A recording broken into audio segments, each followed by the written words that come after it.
Alhamdulillah begitulah siapnya sebuah masjid yang dibina oleh mereka sendiri. Tak banyak mengkayu dia kot jabatan tu 100 tan lebih.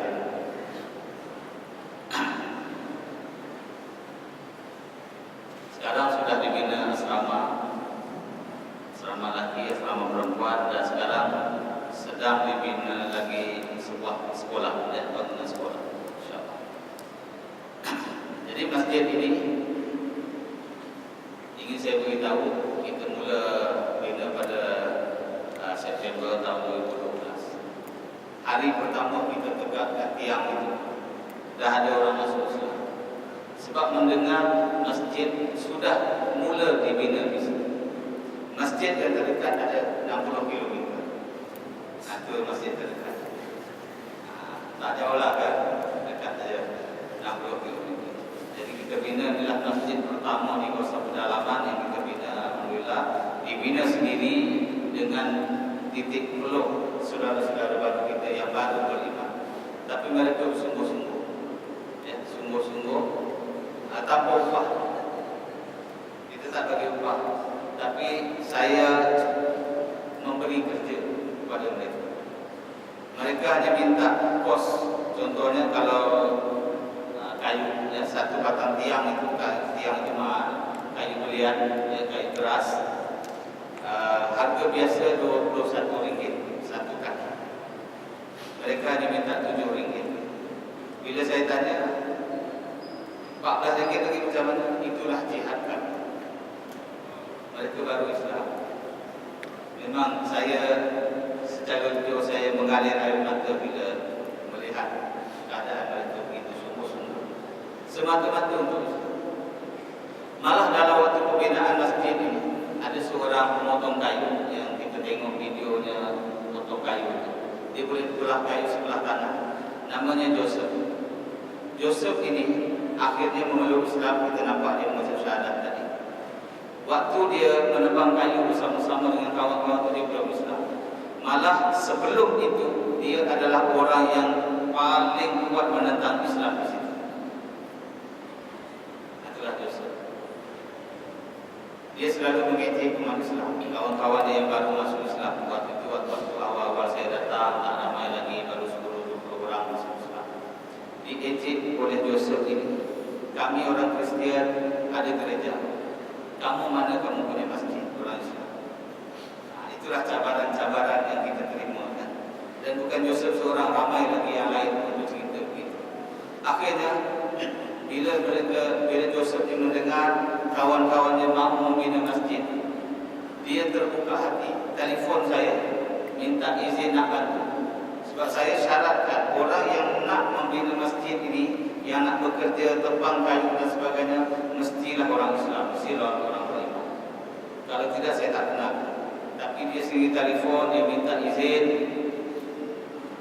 dan atas harapan mudah-mudahan satu hari dia akan masuk Islam, saya benarkan. Sebab apa? Sebab dia ada kebakaran. Dia boleh belah kayu sebelah tangan lurus tanpa kayu, tanpa pembaris, tanpa mesin, sama macam ni kita. Dan itu sebab kita boleh angkat kayu sepanjang jambatan itu tanpa pakai sarung tangan. Tak ada pecah-pecah semua tak. Itulah keistimewaan Joseph ini. Kemudian bila saya datang, sebulan lepas itu saya datang, angkut kayu sama-sama dalam hutan, dan waktu itu dia dah mula tertarik. Yang paling menarik dia masuk Islam adalah dia bila melihat saudara-saudara Islam ini solat dalam hutan. Sungguh-sungguh dia lihat kawan-kawan dia yang masuk Islam ini bukan Islam main-main. Maknanya betul-betul taat kepada Allah. Setiap waktu saya pesan pada mereka, asal masuk waktu dalam hutan, azan, lepas itu solat. Sebab itu mereka sentiasa mencari tapak perkemahan mereka itu, sentiasa cari tempat yang boleh mereka dapat bayang untuk melihat kiblat dan dapat dengan sumber air untuk mereka berwudu. Itulah keadaan mereka solat dalam hutan. Dan setiap kali solat, si Joseph ni akan duduk termenung melihat keadaan saudara-saudara Islam di solat. Jadi alhamdulillah daripada sana dia datang ke Kampung Padang. Kampung Padang itu bukan kampung dia, kampungnya tempat lain. Dia melihat keadaan umat Islam sedang mengangkat kayu. Kecil, besar, tua, muda, nenek-nenek mengangkat kayu sama. Di sanalah dia terasa sebab ibu dia cerita pada saya, dan daripada sanalah dia teringin nak masuk Islam. Akhirnya pada 8 hari bulan 12 tahun 2012 dia mengucap 2 kalimah syahadah sebagai orang yang ke-140 masih. Ya. Amannya daripada dia masuk Islam sampai hari ini dah ada 130 lagi amal. Itu Joseph. Dan sekarang Joseph adalah namanya Muhammad Yusuf, dan dia dah antara orang pertama datang solat subuh setiap hari. Pukul 4 pagi dah datang. Bukan dia seorang, bawa isteri, bawa anak solat subuh. Kampungnya 3 batu, turun naik bukit, jalan tanah. Kalau tak hujan, kalau dia tak sakit, dia akan datang insya-Allah. Jadi itulah antara pengalaman mereka daripada belum Islam sampailah masuk Islam, hasil daripada terbinanya Masjid Asy-Syahadah ini. Kemudian saya nak cerita satu kisah satu orang hamba Allah lagi yang memeluk Islam, hasil daripada masjid ini. Hidayahnya dapat di sini. Namanya Robert bin Singgah. Nama wasana pelik-pelik dia. Kalau dia tak Islam namanya memang pelik. Ada nama Singgah, ada nama Mairin, ada nama ikut keadaan bila waktu dia lahir. Ada nama Kapita. Apa pasal nama Kapita? Waktu dia lahir ada helikopter lalu atas rumah. Ada nama Selain. Selain itu sebab waktu malam gelap ada torchlight. Jadi nama dia Selain. Jadi Robert bin Singgah, dia ini seorang pemegang mazhab Yesus benar, turut Yesus. Jadi saya pergi ke kampung dia, berziarah ke kampung dia, namanya Kampung Kinando. 1 jam melalui jalan darat ikut ke bukit itu, dan 3 jam menaiki perahu baru sampai kampung itu. Saya bertemu dengan dia pada bulan 11 tahun 2011. Dah 2011 bulan 11 tahun 2011 waktu itu. Masjid ni pun tak ada, perancangan nak buat masjid pun tak ada. Jadi waktu saya bertemu dengan dia, dia pun datang jumpa saya. Dia beritahu, Ustaz, dulu kalau saya lihat orang Islam, saya benci sangat, saya rasa memukul. Tapi sekarang kalau saya lihat ada orang menghina Islam, saya sanggup pukul dia. Saya kata, kenapa Robert? Dia kata, inilah yang saya datang, saya mau cerita. Ada sesuatu yang menyebabkan, kita panggil turning point, ya, titik perubahan dalam hidup dia, sehingga dia memandang Islam itu lebih baik. Lalu saya tanya apa dia? Dia kata beginilah, sebenarnya saya mimpi. Dia datang sebab nak menceritakan mimpinya kepada saya. Apa sebab? Dia kata, saya mimpi, dalam mimpi itu datang satu orang macam kau lah. Saya kata, takkan saya, kita kan baru jumpa. Dia kata, betul, bukan kau, macam kau. Pasal apa macam? Sebab pakai serban. Dia kata pakai ini serban. Kalau saya pakai topi Jepun kan mungkin dia tak cerita dengan saya. Dan saya pakai topi Barita ke, atau saya tak pakai apa-apa pun, mungkin dia tak cerita. Tapi sebab dia nampak saya pakai serban, dia datang, dia bercerita. Dia kata orang yang dalam mimpi itu datang pakai serban. Saya tanya apa dia cakap. Saya cakap sabar dah, boleh faham. Orang itu bilang, janganlah kau percaya itu Yesus benar. Dia bilang saja dia benar, tapi dia tidak benar. Macam mana? Janganlah kau percaya Yesus benar. Yesus benar itu mazhab dia lah sekarang ni. Waktu itu dia bilang saja dia benar, tapi dia tidak benar. Maknanya Yesus benar tu cakap saja dia benar, tapi dia tak benar. Lalu Robert ini heran, habis apa yang benar? Dia kata orang itu sangat baik. Dia pegang tangan, dipimpin tangan Robert ini, dibawa berjalan, masuk hutan, turun bukit, naik bukit, sampailah mereka di satu jambatan yang panjang, yang di ujungnya ada sebuah masjid.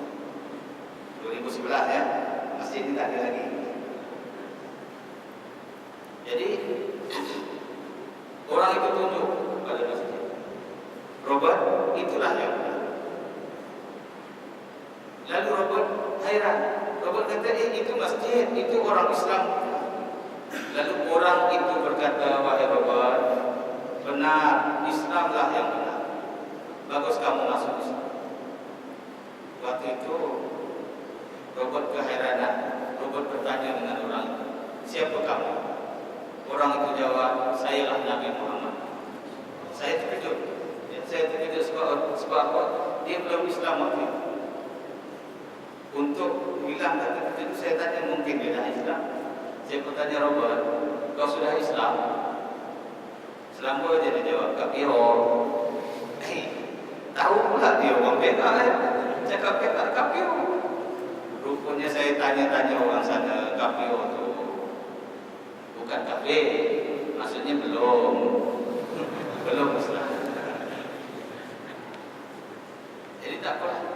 Datang Robert kepada saya, bukan dia nak cerita pasal masjid, bukan nak cerita pasal jabatan.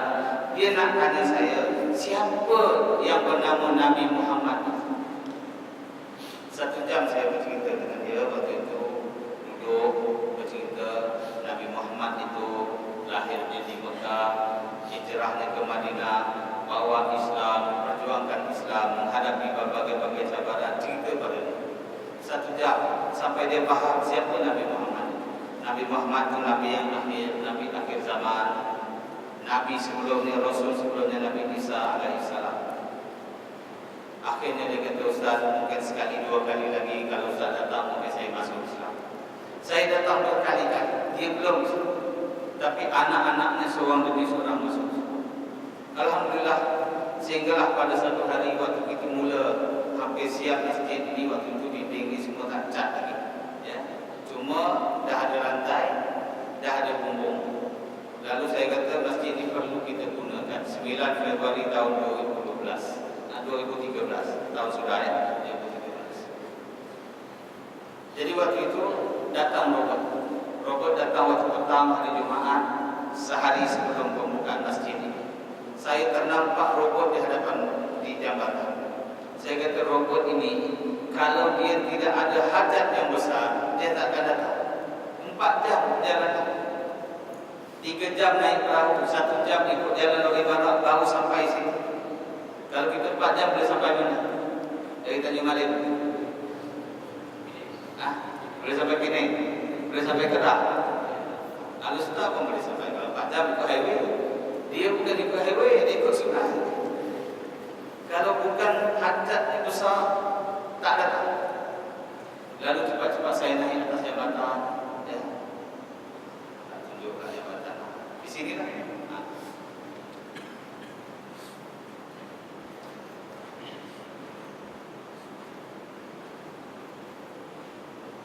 Saya naik atas jambatan dia.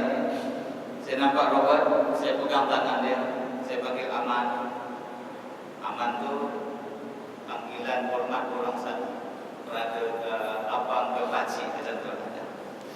Kau nampak itu masjid? Saya tunjuk kepada masjid. Dia lihat masjid. Tiba-tiba dia cakap dengan saya, itulah yang saya nampak dalam mimpi. Lagi sekali saya tertutup. Sebab apa? Waktu dia bermimpi 2011, kita membina masjid ini penghujung 2012 sampai bulan 2 tahun 2013. Waktu dia datang, saya kata, betul lah, bukan lain masjid, bukan. Inilah yang saya nampak dalam mimpi. Lalu saya ambil kesempatan itu, saya kata, sekarang kamu yakin Islam itu benar? Saya yakin. Sekarang saya mau Islam. Itulah Robert bin Singgah, sekarang namanya Abdul Aziz. Istrinya kita namakan Aziz. Aziz senang ingat. Yang tadi yang 2 orang masuk Islam yang waktu mula-mula kita pasang tiang tadi, 2 orang juga, tapi bukan suami isteri. 2 bermadu. Suami dah meninggal, ya. Madu nombor 1, madu nombor 2. Perempuan. Yang pertama kita namakan dia Hamid. Yang kedua nama Qasidah. Islam dah. Jadi begitulah keadaan Robert ini. Akhirnya sekarang dia menarik saudara mara dia, anak isteri dia semua dah masuk Islam, alhamdulillah. Tinggal 2-3 orang lagi anak dia yang belum Islam, dan insya-Allah tidak lama lagi akan Islam. Dan yang terbaru sekali, alhamdulillah, saya dah cerita tadi, seorang padri 20 tahun menjawat jawatan padri, boleh ampun dosa. Mengapa dia masuk Islam? Bila dia melihat perkembangan Islam, bila dia mendengar azan, bila dia nampak Islam itu di hadapan mata, itu bukan lagi hujah dengan lidah, tapi hujah hakiki, hujah zahir yang boleh nampak.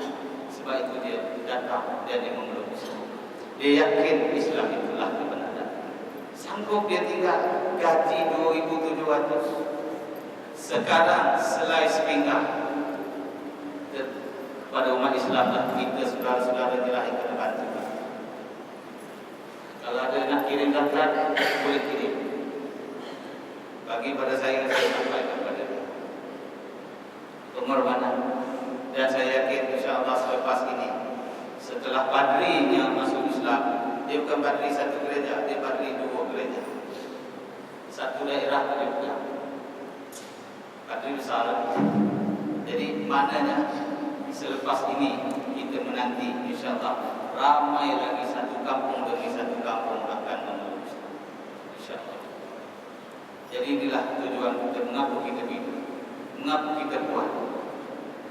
Allah Subhanahu wa taala berfirman dalam Al-Quran, "Faqul malu", berbuatlah. Allah tak sebut dalam Al-Quran faqul lahu, ambil tahulah. Allah suruh kita berbuat. Buat apa? Bina Islam ini. Wasallallahu a'alakum wa rasuluhu wal mu'min.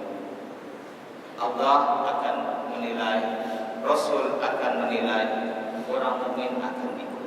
Allah menilai, Allah beri pahala. Rasul menilai, akan beri syafaat. Dan orang mukmin, orang beriman akan bantu kita membangunkan Islam ini. Islam ini bila nampak depan mata ada model. Hablum minallah ditegakkan, hablum minan nas juga, ekonominya, pendidikannya, kesihatan dan sebagainya sedang kita bina di sana, alhamdulillah. Bila nampak keindahan itu sudah. Pernah saya beritahu kepada anak buah kita yang memimpin di sana sekarang, namanya Mahmud ya. Saya beritahu dia pada tahun 2011, penghujung 2011, apa pun tak ada lagi. Kampung masih lagi bentuknya begini waktu itu. 2011. Saya beritahu dia, bila sudah terbina masjid, bila dah terbina kedai, orang beli ikan sayur dengan kita, orang sakit demam pun datang pada kita. Banyak umat ini, masyarakat ini, orang-orang yang belum Islam akan berurusan dengan kita. Waktu itu, kamu jaga kaunter. Dia bagi tahu, Ustaz, saya tak pandai jaga kaunter, saya tak pandai jaga duit. Saya kata bukan kaunter duit, kaunter masuk Islam. Sebab apa? Bila orang nampak saja keindahan Islam depan mata, hatinya tertarik nak masuk Islam, dia pun cari, kat mana saya nak masuk Islam? Tu kaunter. Kawan tu tengah angkat jari gitu, dia syahadat. Sekarang dah berlaku. Siapa saja nak Islam akan call Mahmud. Bagi tahu saya nak masuk Islam. Mengapa masuk Islam? Sebab mereka bila terbina saja masjid Asy-Syahadah ini, kita namakan Asy-Syahadah kerana pertama kali kita guna masjid, orang naik masjid dan mengucap 2 kalimah syahadah. Itulah kita namakan masjid Asy-Syahadah ya. Mereka ni yang belum Islam, bila mereka nak pergi kerja, setiap hari mereka akan singgah masjid, singgah ke ujung jambatan, tengok masjid baru pergi. Belum Islam lagi. Pernah satu hari mereka tak ada api. Kebetulan api kat sini baru sangat. Ya, sejak mula kita buat masjid, elektrik pun masuk, jadi tak stabil lagi, kadang ada, kadang tak. Satu malam tu gelap, elektrik tak ada. Pagi-pagi besok datang orang-orang yang belum Islam ini. Mereka tanya, Ustaz, malam tadi orang Islam tak sembahyang. Kita tanya balik, kenapa? Kami tak dengar azan. Rupanya mereka sentiasa menanti-nanti azan. Mereka kata bila dengar azan rasa tenang, rasa seronok, rasa gembira. Malam tu tak dengar azan. Pagi-pagi datang tanya, kenapa tak azan? Kita azan tapi dia tak dengar, tak ada elektrik. Gitu. Jadi ini bukti bila model Islam itu kita bangunkan, nampak depan mata, orang akan datang masuk. Berlaku kembali seperti mana zaman Rasulullah SAW dahulu. Waktu Rasulullah di Madinah, keindahan Islam itu terselah, nampak cantik, indah, ada kasih sayang, ada ukhuwah, nampak kebenaran. Datang satu hamba Allah bawa pedang nak bunuh Nabi. Masuk kota Madinah, dia menjerit, di mana Muhammad? Mana Muhammad? Aku nak bunuh Muhammad. Datang Sayyidina Umar, tangkap orang ini, ikat di belakang masjid. Ya, masjid Nabi waktu itu taklah sebesar masjid kita ni, separuh, mungkin separuh. Ya. Separuh masjid kita ni, kita beruntung masjid besar. Waktu itu datang Nabi, perintahkan lepaskan ikatan orang ini. Nabi tanya lagi, dah makan ke belum? Nabi perintah bagi makanan. Sambil makan, Nabi ajak dia agar beriman kepada Allah, beriman kepada Rasulullah. Dia menolak. Lalu Nabi kata, kamu bebas. Dia melangkah 7 langkah keluar daripada masjid. Cepat-cepat dia patah balik. Dia tangkap tangan Nabi. Dia mengucap asyhadu an la ilaha illallah wa anna Muhammadar Rasulullah. Hairanlah para sahabat yang lain. Kenapa tadi waktu Nabi tawarkan kamu memeluk Islam, kamu tak mau? Tapi bila kamu keluar masjid, cepat-cepat kamu datang balik masuk Islam. Dia bagi tahu, wahai sahabat-sahabat, wahai saudara-saudaraku sekalian, sebenarnya saya tidak masuk Islam waktu saya kena ikat tadi. Waktu kena ikat, waktu bila-bila masa boleh kena pancung pasal datang nak bunuh Nabi, memang patut kena pancung, memang patut bunuh. Tapi Nabi tahu dengan hikmah, dengan akhlak Nabi. Dia kata dia nampak keindahan Islam waktu dia kena ikat, dia nampak keindahan di hadapan mata dia, yakin inilah kebenaran. Aku nampak kasih sayang di kalangan kamu, kata dia. Kemudian bila Nabi beri dia makan, bertambah lagi keinginan dia nak masuk Islam. Bila Nabi tawarkan dia masuk Islam, dia menolak. Dia kata, hanya kerana apa? Kerana aku bimbang. Kalau satu hari nanti anak cucu aku akan kata, Datuk kamu dulu masuk Islam kerana takut kena bunuh. Itu saja. Sampai sekarang dirahsiakan nama ya. Sahabat yang itu dirahsiakan nama. Kes-kes yang begini memang ditutup aib. Siapa tahu siapa yang kencing, Arab Badui yang kencing dalam masjid Nabi? Ada hadis kan? Sampai sekarang kita tak tahu siapa. Bila dia masuk Islam, dia bertemu dengan Nabi, masuk Islam dengan Nabi, sahabat Nabi, Allah ampunkan dosa dia. Nama pun tak dibenarkan kita menceritakan. Nanti kalau tahu, oh, Datuk kamu lah dulu. Tak ada. Gitu ya. Sampai begitu, air dia tak nampak. Indah, cantik Islam, orang tertarik hati. Tapi yang berlaku zaman kita zaman kita, berapa ramai orang datang nak masuk Islam, tapi pulang dengan kehampaan. Seorang guru di Kelang ada hantar mesej pada saya. Dia kata, saya datang ke sebuah masjid, harapan saya betul-betul nak masuk Islam dengan ceramah.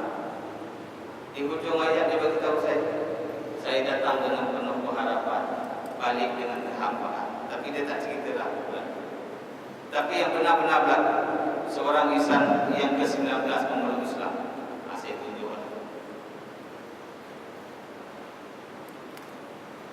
Ada pengurang. Yang ini, ya, dia dalam gambar ni, namanya Muhammad Soleh. Sekarang, dia orang yang ke-19 memeluk Islam. Lepas saja dia mengucap syahadah, dia beritahu saya, Ustaz, saya menunggu waktu ini selama 10 tahun. Takkan 10 tahun kamu tak pergi mana-mana untuk masuk Islam? Dia kata, saya sudah pergi.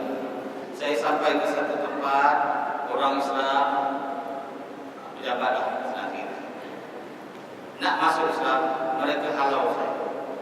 Maklumlah saya pakai tak kasut, pakai seluar pendek, pakai singlet saja waktu itu kita orang kampung, orang miskin. Datang nak masuk Islam betul-betul. Dia kata dihalau kerana mereka anggap saya nak minta sedekah. Saya pun balik ke rumah. Saya tak pergi lagi gereja selama 10 tahun. Saya tunggu kalau ada pendakwah Islam datang sini, saya akan masuk Islam. Ini bukan rekaan, berlaku. Saya tak tahu siapa yang menghalau Allah Ta'ala. Saya pun tak tanya dia, ya. Tapi memang dia dihalau. Berlaku zaman kita, berapa banyak orang datang nak masuk Islam, tapi tengok keadaan umat Islam tak jadi. Berapa ramai hati itu nak masuk Islam, tapi tengok dalam berita, tengok kat Facebook, tengok kat internet. Sama-sama kita bergaduh, sama ada ulama pun bergaduh. Mana nak masuk? Selalu habis kita umat Islam gagal tunjukkan Islam. Saudara-saudari yang berhati sekalian, sebenarnya semua orang ini nak selamat. Malah Nabi kata semua boleh masuk syurga kecuali yang enggan. Yang enggan masuk syurga maksudnya yang ingkar kepada Allah, dia tak nak masuk syurga. Kita yakin semua mereka yang belum Islam di luar sana mahu Islam. Kerana apa? Mana ada manusia yang tak nak selamat? Semua manusia ingin keselamatan. Semua manusia suka dengan keindahan. Semua manusia fitrahnya suka dengan kebenaran. Yang menyebabkan mereka tak masuk Islam, kita umat Islam gagal menampakkan keindahan Islam. Gagal kita nak buktikan kebenaran Islam. Gagal pula kita nak tunjukkan keselamatan dalam Islam. Salah siapa? Salah kita. Mereka menanti. Inilah tanggungjawab. Inilah yang patut kita fikir, kita tenangkan. Sahabat kita ramai yang belum Islam. Yakin dia mahu selamat. Tadi dia mahu selamat. Tak ada orang yang tak nak selamat. Di mana keselamatan? Islam. Sekarang kita nak tunjuk Islam itu selamat, Masya Allah. Bimbang kita. Islam memang selamat, tapi kita umat Islam gagal tunjukkan Islam itu. Islam memang benar, tapi gagal kita tunjukkan Islam itu benar. Sebab itu tak heran orang cari pilihan lain, masuk ke agama-agama lain. Sebab mereka rasa selamat, kat sini tak selamat. Mungkin sesama kita rasa selamat, tapi gagal nak tunjukkan Islam yang sebenar macam mana yang Rasulullah SAW tunjukkan. Nah, ini pun yang sedang duduk ni, ya. Ini pun dah masuk Islam, alhamdulillah. Bapaknya, yang saya tunjuk ini ketua gereja selama 10 tahun pun sudah memeluk Islam. Ini semua gambar-gambar mereka sebelum Islam. Yang kita pergi ziarah, berdakwah, ya. Pengurusi gereja ini kita dakwah dia selama 1 tahun 6 bulan 18 hari baru boleh masuk Islam. Ya, bukan mudah-mudah. Sebab itu kadang-kadang ada yang tengok Facebook saya, ya, sebelum bertanya saya cerita dulu pertanyaan. Ada yang tanya, Ustaz, senang sangat orang masuk Islam? Saya kata bukan senang, berbulan-bulan kita ziarah. Maknanya yang masuk hari ini bukanlah orang yang sekarang masuk. Baru sekarang kita dakwah. Maknanya orang yang sebelum ini kita dah tunggu dia, dah dakwah dia. Baru terbuka hati hari ini, baru bersedia memeluk Islam. Sebab itu kerja kita bersambung, kita tak benarkan, kita tak biarkan mereka. Setiap urusan hidup mereka kita bantu. Anak-anak sekolah kita bantu. Yang baru ada seorang ustaz, ya, Jabatan Agama Islam di Kelantan. Dia bertanya saya, Ustaz, macam mana? Dan dia akan tanya ni, tapi sebelum tanya saya cerita, macam mana dana? Ustaz ada tanggungan. Dia tanya anak saya berapa, saya beritahu anak saya ada 7. Semuanya sedang belajar, daripada universiti sampailah sekolah rendah. Dia kata, macam mana Ustaz tanggung? Dia kata, saya tak tahu. Dia kata, takkan tak tahu? Memang saya tak tahu. Saya tengok akaun saya ada di situ. Dia kata, Ustaz, saya tahu dalam Quran sebut min haitsu la yahtasib, dari sumber yang tak disangka, tak diketahui. Saya kata betul lah. Kalau saya tahu, maknanya bukan dari Sebab dia tak hidup berarti. Masalahnya saya tak tahu. Lalu saya tanya balik dengan dia, Ustaz, anak Ustaz berapa orang? 4. Kalau hari raya Ustaz fikir untuk berapa orang? Untuk 4 orang. Saya kata, Ustaz, saya fikir hari raya yang baru ini untuk 300 orang. Sebab apa? Hari raya mereka yang pertama dalam hidup mereka. Kita sediakan pakaian, sediakan makanan, sediakan duit raya, sediakan duit zakat, minyak wangi pun kita sediakan. 300. Berapa banyak habis dalam 40,000 sendiri. Sanggup? Ada yang sanggup? Nak menanggung jaga kebajikan para mualaf ni satu bulan tu 40,000 sanggup. Belum lagi kos kita berdakwah, belum. Memang makin hari makin meningkat, makin tinggi, makin ramai, makin banyaklah datang dengan insya-Allah. Tapi rezeki Allah bagi. Ini kampung yang dahulu. Tahun 2011 yang mulia saya datang. Ini kampung yang sekarang. Kampung yang dahulu adalah kampung yang sekarang. Ada lagu satu Tegar ya. Dulu nama kampung ini, ya saya beritahu dalam bahasa mereka, Kampung Padang ini Ruwanan, maksudnya kampung yang ditinggal. Sekarang mereka tukar nama kampung ini, Kampung Padang ini Kampung Padang yang disayang. Sama, dulu aku ditinggal, sekarang aku disayang. Inilah perbezaan dalam masa 2 tahun. Ini perahu kita, yang saya namakan Pahakaku, maksudnya saudara. Alhamdulillah setakat ini dah ada 2 buah dan insyaAllah akan bertambah lagi satu. Mengapa kita perlu ada perahu sendiri? Sebab kita perlu singgah tiap tempat. Dulu kita tumpang, sekali tumpang dari poin pertama sampai ke ujungnya bayar 1,000. Bukan murah, 1,000. Jadi sekarang alhamdulillah ada perahu sendiri, ada tukang bawa sendiri. Yang tukang bawa itu sebenarnya masuk Islam dengan kita. Inilah kampung kita sekarang ini. Saya tunjuk lagi watak-watak yang saya cerita tadi. Ini suasana solat Idul Adha yang baru. Sebelum ini Robert yang saya cerita, mimpi jumpa Nabi dan masuk Islam. Ini Joseph, pemotong kayu. Ini Muhammad Usman, pengurusi gereja 10 tahun. Yang tengah ya.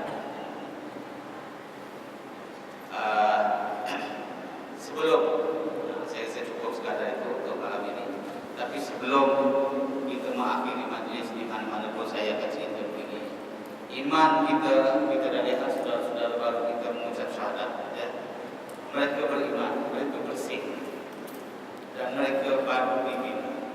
Berbanding dengan kita yang lahir-lahir Islam dan macam-macam dah. Jadi sebab itu Rasulullah SAW biasa Rasulullah pernah memberitahu iman kita di akhir zaman ini pagi-pagi Islam, petang-petang kaki, petang-petang Islam, pagi-pagi rapuh sangat iman. Dan sebab itu Rasulullah galakkan supaya kita membaharui iman.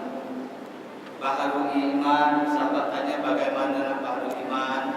Dengan perbanyakkan mengucap la ilaha illallah. Kemudian pernah waktu pembukaan kota Makkah, Rasulullah SAW membaharui syahadah semua para sahabat termasuk yang baru dan yang lama, seorang demi seorang. Malam ini kalau nak baharui seorang sampai subuh berhabis. Ya, jadi kita ramai-ramai kita tajdid syahadah, membaharui syahadah kerana ini ada nas dalam hadis menceritakan bahawa Nabi membaharui syahadah. Bukan masuk Islam balik ya. Ini renew. Dan benda ini sepatutnya kita buat tiap-tiap hari. Dan perkara ini sudah lama tidak dibuat, ditinggalkan dan banyak yang tak tahu. Jadi tajdid syahadah ini, membaharui syahadah ini hukumnya sunnah. Tapi bagi bapa yang ada anak. Menurut mazhab Hambali, Maliki dan Hanafi, wajib hukumnya mengajar syahadat kepada anak yang akil balik. Tapi dalam hukum mazhab Syafi'i, sunat hukumnya bila dia cukup umur balik, panggil anak itu ajar dia mengucap 2 kalimat syahadat. Jadi kita buat sunnah Nabi malam ini, kita jadi syahadat baru isya. Ada yang tanya, saya tahu kenapa kadang macam satu Malaysia. Satu Malaysia macam ni, kita macam ni. Ini tasyahud. Kita dalam solat asyhadu an la ilaha illallah, angkat jari. Itu tasyahud. Syahadah kita, kesaksian, sign of syahadah. Nak tunjuk ini pun boleh. Sign of syahadah. Ya. Ada tempat yang bila saya angkat jari macam ni, dia masing-masing tak mau, malu-malu je. Pasal apa? Dia kata macam satu Malaysia. Bukan. Ini kita Islam ni syahadah. Ya. Jadi jangan malu-malu kan. Sama-sama ya. Sebagai penonton malam ini, lepas itu kalau ada yang nak bertanya boleh tanya. Asyhadu alla ilaha illallah wa asyhadu anna Muhammadar Rasulullah. Aku bersaksi tiada Tuhan yang disembah melainkan Allah, dan aku bersaksi Nabi Muhammad itu Rasulullah. Asyhadu an la ilaha illallah wa asyhadu anna Muhammadar Rasulullah.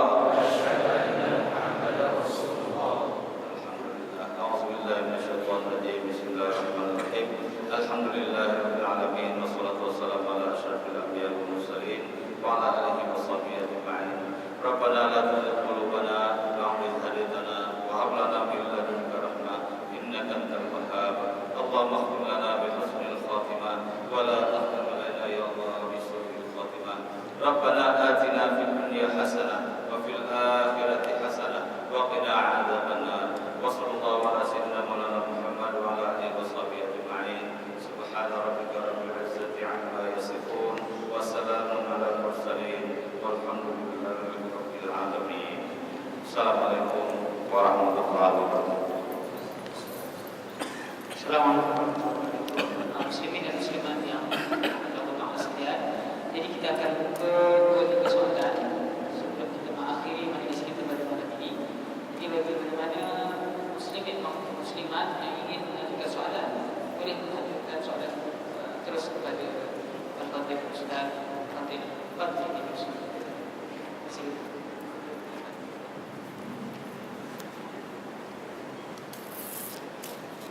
Barangkali sebagai pembukaan lah yang saya mulakan Ustaz. Saya ingin bertanya Ustaz, sekiranya ada di kalangan mu'alaf yang bermusuh Islam itu, dia tanya Ustaz, pandangan Ustaz lah tentang pecahan-pecahan Islam yang ada di kalangan Islam sekarang ni. Jadi macam mana dia ni masih Islam ke itu lagi ke kumpulan yang ada? Saya dipahami ke? Saya tidak soalan sekali lagi.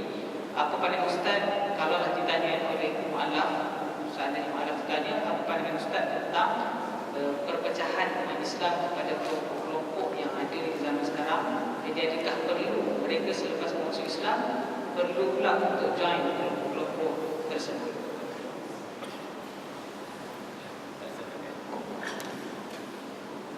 Sebelum terima kasih Ustaz bertanya soalan yang saya ulang, mungkin ada yang kurang jelas. Ustaz bertanya sekiranya ada mu'alaf untuk masuk Islam, lepas dia melihat kan sekarang banyak jemaah-jemaah persatuan parti ya, umat Islam ini nampak seperti satu perpecahan.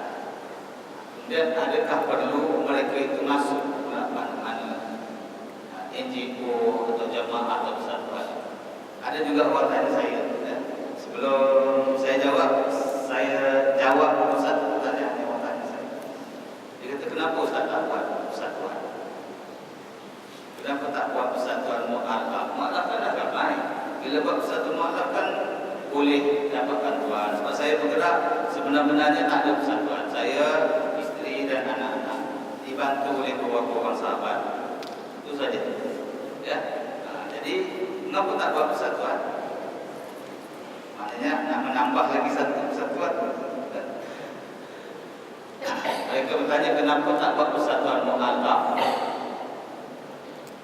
Saya beritahu begini, tujuan kita berjuang bukan nak lahirkan mu'alaf. Kita nak melahirkan mukallaf. Kalau hari ini dia masuk Islam, besok dia boleh jadi mukallaf, dia belajar satu malam tu habis, alhamdulillah. Cukup. Ini dah buat persatuan mu'alaf 30 tahun, masih mu'alaf lagi. Masya-Allah. Sembahyang tak tahu lagi, bersuci tak tahu lagi. Apa hal? Sepatutnya bila ada persatuan, lagi lah bagus.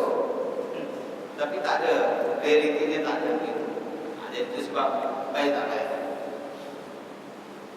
Yang mereka nampak hanya satu, Islam.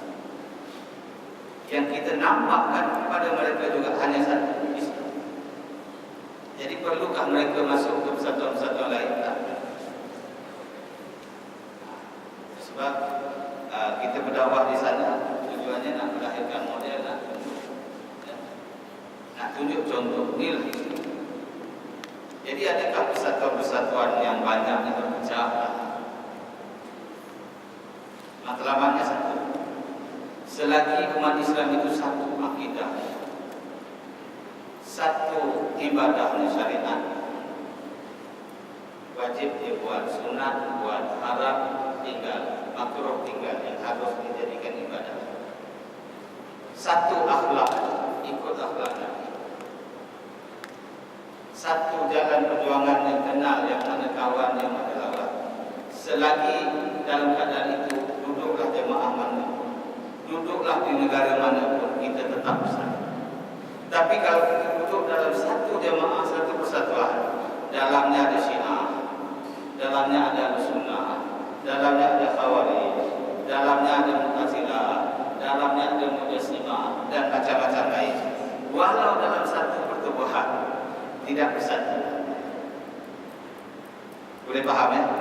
Boleh faham. Selagi kita pegang pada asas Islam itu, duduklah kat mana pun, kita tetap bersatu. Itulah konsep bersatu dalam Islam. Tapi kalau duduk satu kumpulan sekalipun, yang wajib ada yang buat, sembahyang buat, ada yang tinggal. Ada yang tutup orang, ada yang ledah orang. Ada yang isap rokok, minta maaf, ada yang tinggal rokok. Makruh dia kan? Tak satu. Walaupun dalam satu kumpulan, walaupun satu pasukan. Itu dalam segi syariat. Segi akhlaknya, dalam satu kumpulan, dalam satu persatuan atau satu jamaah, dia tetap bersatu selagi semuanya berpegang pada sifat mahmudah, sifat yang terpuji. Tapi kalau dalam itu ada hasad, ada dengki, ada riya, ada sum'ah, ada ujub, ada takbur, ada bakhil, tak bersatu. Mudah saya nak faham kan? Jadi tak heran banyak jemaah tahu, asalkan asasnya, prinsipnya sama. Ini yang kena beri faham kepada saudara baru kita yang dah lama dia pun tak faham. Baru faham baru nampak. Ya. Kalau kita sampai bila umat Islam nak bersatu? Kalau kita kata bersatu untuk duduk sama-sama, kita negara lain-lain, tapi Arab Saudi dengan Malaysia tak bersatu. Tidak, kita tetap bersatu dalam satu akidah, dalam satu syariat, dalam satu akhlak. Wallahu. Assalamualaikum Ustaz, saya ada kawan yang masuk Islam, tapi sekarang hubungan kami semakin jauh. Apa yang harus saya buat? Minta tolong doa kami Ustaz. InsyaAllah saya doa. Kena usaha macam mana nak mencari jalan. Kalau tak boleh nak rapatkan hubungan silaturahim kembali dengan kita, cari jalan suruh kawan-kawan kita. Kadang-kadang berdakwah ni macam main game, tembak tempat lain, kita tempat lain. Kena faham ya? Baru-baru ni kita buat satu majlis, nama namanya majlis perkahwinan secara Islam. Memanglah namanya majlis kahwin. Apa tujuan? Tujuannya bukan semata-mata nak buat majlis kahwin. Yang pertama nak tunjukkan inilah Islam. Perkahwinan pun Islam tunjuk cara, ada syariatnya, ada peraturannya. Dan yang lebih besar lagi sebenarnya kita nak tolak segala adat-adat jahiliah yang mereka amalkan. Setiap kali kahwin mabuk 1 minggu, kita tolak. Kita tunjuk inilah cara Islam. Islamnya tak ada mabuk, tak ada kena bayar itu, tak ada kena bayar itu. Mereka datang majlis kahwin kena bayar, kurang-kurang 500 duit kena bawa. Kita tak bayar kan? Kita salah tahu lah, berapa-berapa lah kita bagi. Itu pun bukan wajib, bukan mesti. Nampak? Ya? Nak tengok video, saya tunjuk. Hasil daripada kita buat majlis perkahwinan secara Islam itu, alhamdulillah, saya pergi 14 hari bulan nanti, minggu depan ni, ada satu kampung tunggu nak masuk Islam. Satu kampung jauh sempadan Kalimantan, saya pun tak pernah sampai. Cuma gema proses apa Islam itu tadi sampai kepada mereka. Dah ada satu kelompok Islam yang mengamalkan Islam sampai pada mereka. Mereka datang kepada cari, tanya-tanya orang, akhirnya jumpa 2 orang dah masuk Islam dan yang lainnya sedang menunggu di kampung. Indirect, bukan direct, bukan kita pergi jumpa dia. Jadi yang datang akhir-akhir ini adalah orang-orang yang nampak keindahan Islam itu daripada jauh. Alhamdulillah. Tapi walaupun majlis itu majlis perkahwinan, yang kita tolak adat-adat yang bercanggah dengan Islam. Adat yang tak bercanggah dengan Islam masih kita buat. Sebab itu Rasulullah SAW sebagai contoh, ya, waktu di Madinah, orang Madinah ni suka nyanyi, suka berhibur. Jadi bila ada majlis perkahwinan, mereka adalah menari, menyanyi sebagainya. Dan Nabi benarkan selagi tak bercanggah dengan syariat. Sebab itu kita buat dan kita benarkan. Saya benarkan ada satu kumpulan kanak-kanak, saya benarkan kanak-kanak, tak dicampur lagi perempuan. Yang perempuan kita tak benarkan. Menari, tarian, tapi tak boleh lebih-lebih. Sekarang kalau lagi menari, Allah, lebih dari perempuan. Kita tak bagi begitu. Ya. Jadi mereka menari satu tarian tradisi mereka, tarian pahlawan. Pahlawan mana boleh lebih? Kita benar masih. Mana adat yang boleh pakai. Jadi kes kawan kita ni tadi, ya, dia dah masuk Islam, jangan biarkan. Tak boleh kita cari orang lain dekati dia, bantu dia.